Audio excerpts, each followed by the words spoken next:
Hello everyone, this is the Vedic Cosmos YouTube channel. I'm going to make a short video here explaining the comeback introduction or the revival plan to this channel. It's been dormant for a long time and I'm going to say a few words about my revival plan, what I'm planning to do next. So previously I gave Vedic Cosmology seminars at ISKCON of Silicon Valley in 2018, that was 2 years ago. And a subset of those seminar presentations is what I posted on this particular Vedic Cosmos YouTube channel. After that, I also did Sankhya seminars the following year in 2019, um, but I never got to the point of posting any videos on Sankhya on the YouTube channel, nor did I complete the entire cosmology series on the channel. And of course, there was a long break, long period of inactivity on the channel, but I've always been constantly thinking of what would be next good thing to do, or how to take this channel, in which direction to take this channel, and how exactly to keep posting videos on interesting topics. So finally it seems that I have got some inspiration and made a plan on how to go about doing that. So my revival plan is that earlier, as part of the Vedic cosmos, I covered the cosmology aspects. Cosmology deals with the arrangement of different planetary systems in the universe, and Sankhya refers to the primary creation that takes place before even the universal manifestation occurs. So those two are really the key essential aspects of the Vedic paradigm of how the universe is manifested and how the universe is organized. But actually, that's not all. The Vedic paradigm extends much more beyond that, because the Vedic paradigm is really is the living entity centric. So everything inside the universe, everything that's taking place in the universe, including activities of all living entities, technically becomes a part of the Vedic cosmos. So I'm going to expand the purview and scope of the topics that I mean to cover in this on this YouTube channel, and I will delve into each one of these in upcoming weeks and years, hopefully, and keep the audience engaged.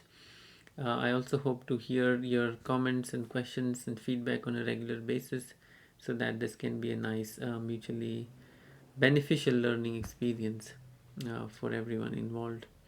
So everything in the universe, within the universe, is also part of the Vedic cosmos. In particular, the living entities, which are referred to as the Jiva.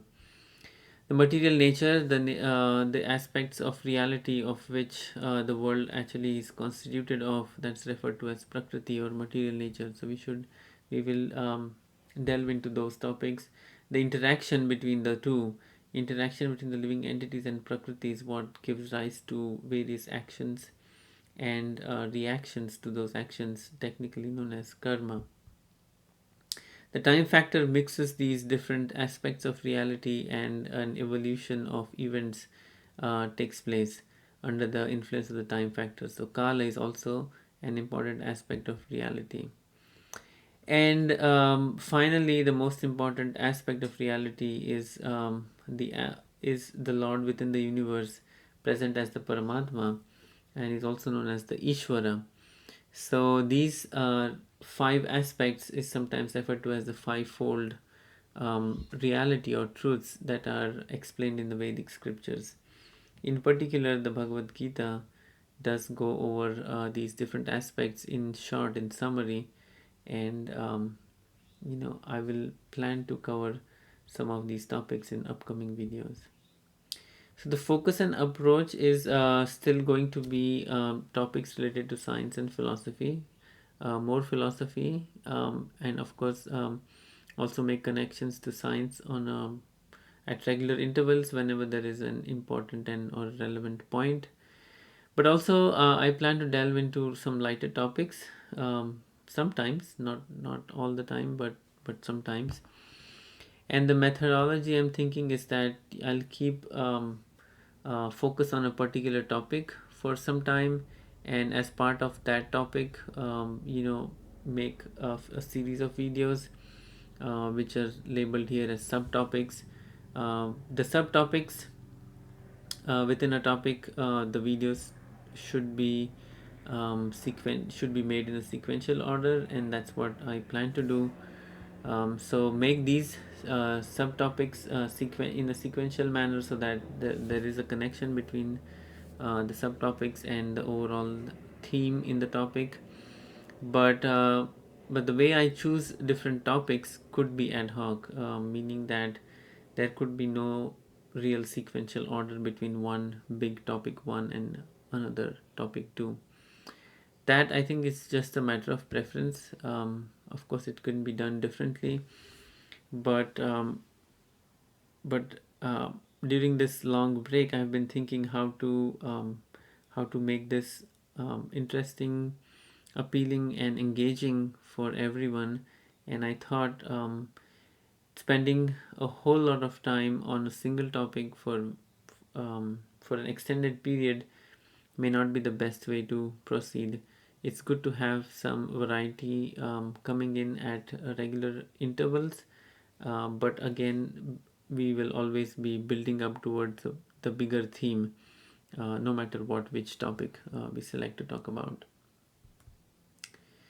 So, a quick introduction to the tree of Vedic scriptures. The Vedic scriptures original are classified into four groups. They are known as the uh, Rig Veda, Yajur Veda, Sama Veda, and Atharva Veda. And the end portions of these Vedas are the most philosophical aspects. The Vedic knowledge is summarized in these philosophical texts called as the Upanishads, and this portion is called as Apaurushya. That means nobody really has authored these. These are eternal Vedic mantras present as sound vibrations in the universe, and they are revealed to different rishis and sages at different times, which then get passed down to their students and the next generations in an oral tradition. And because of the oral tradition, they are also referred to as the Shruti, or that which is got by hearing. In addition to that, there is a whole range of supplementary scriptures under the body or under the tree of Vedic literatures, which are in alignment with the original Vedas, but which expand on different aspects.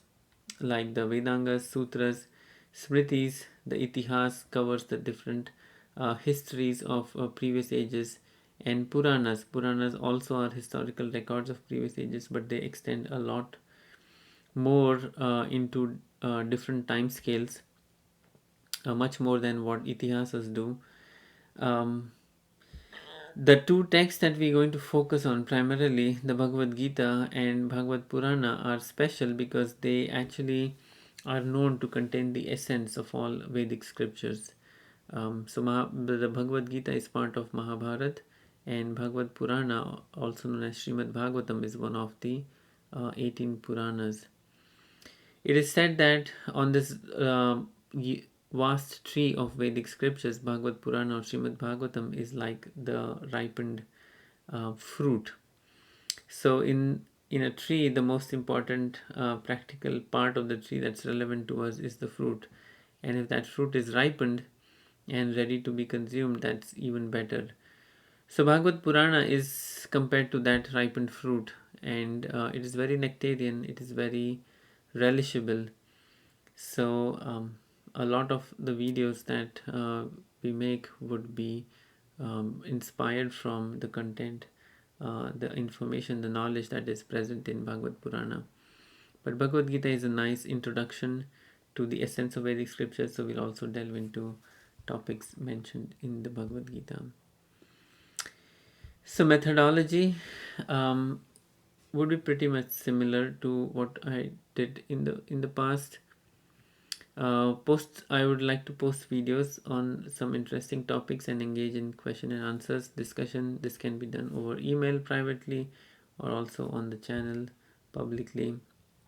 So I pick an interesting topic, then make a video, post the video, and if there are any questions, I'll come back and answer some of those interesting questions in the form of another video. and then link it to the original video on that topic. So I encourage discussion and questions and answers. That also will keep me inspired to keep making videos on a regular basis. And I actually also suggest the audience or the subscribers to suggest topics sometimes if you like to hear about a particular topic, and if you would like to see a video on it, then feel free to suggest, and I'll do my best to accommodate that. The overall theme is to talk about the reality as it is manifest to us. Um, Reality, as we understand in the modern educational system, is refers to this term in philosophy known as physicalism. This is a worldview that is very predominant in these times.